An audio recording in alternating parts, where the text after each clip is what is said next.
भूमाफियाओं का बढ़ता आतंक, बीहर का अस्तित्व मिटाने अवैध प्लाटिंग कर रहे विक्रय।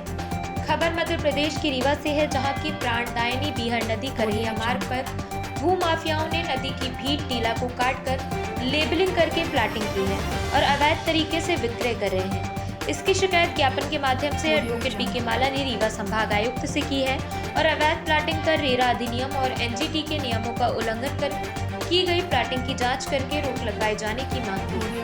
तो आइए सुनते हैं एडवोकेट बी के माला को, उन्होंने क्या जानकारी दी।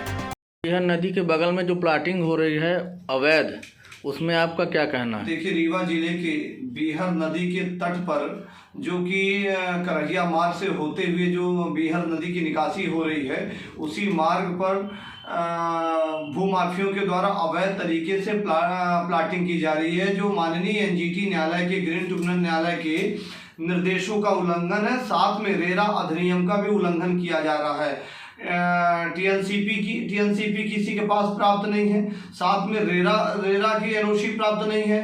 साथ ही माननीय न्यायालय एनजीटी ने तथा राज्य सरकार भारत सरकार ने समय समय पर जल प्रदूषण नियंत्रण बोर्ड एवं नदियों के संरक्षण संवर्धन के लिए समय समय पर निर्देश जारी किए गए हैं, परंतु नदी के दोनों भागों पर किनारे पर रेड जोन ग्रीन जोन की प्रक्रिया अपनाई गई है। साथ में नदी को विशेष तौर से यह प्रावधान वर्णित किया गया कि नदी के पहाड़ी जो टीला होता है, मेड़ होती है, उसमें कटाव किसी प्रकार का नहीं किया जाएगा।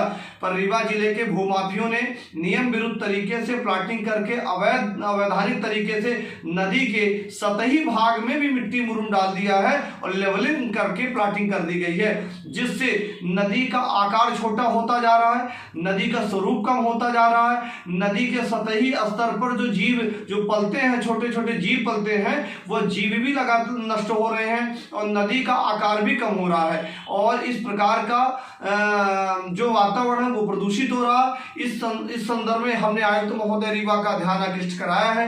कलेक्टर महोदय रीवा को भी इस आशय का शिकायती पत्र प्रेषित किया है कि अवैधानिक तरीके से, नियम विरुद्ध तरीके से भूमाफियों के द्वारा रेरा अधिनियम 2016 का जो उल्लंघन किया जा रहा है, साथ में एनजीटी नेशनल ग्रीन ट्रिब्यूनल का जो उल्लंघन किया जा रहा है, तथा इस संदर्भ में जो प्लानिंग होनी चाहिए, जो प्लाट बनाने के लिए जो एनओसी ली जानी चाहिए, वो कोई भी एनओसी प्राप्त नहीं ली गई है। साथ में रेरा अधिनियम का पालन नहीं किया जा रहा है। नदियों पर प्लाटिंग करके अवैधानिक तरीके से नदियों को स्वरूप नष्ट किया जा रहा है, नदियों के मेड़ को, टीले को नष्ट किया गया है। इसकी हम जांच की मांग करते हैं और संबंधित व्यक्तियों के विरुद्ध कार्रवाई की मांग हमने शिकायती पत्र में और जांच कराने के लिए आग्रह किया है। जी।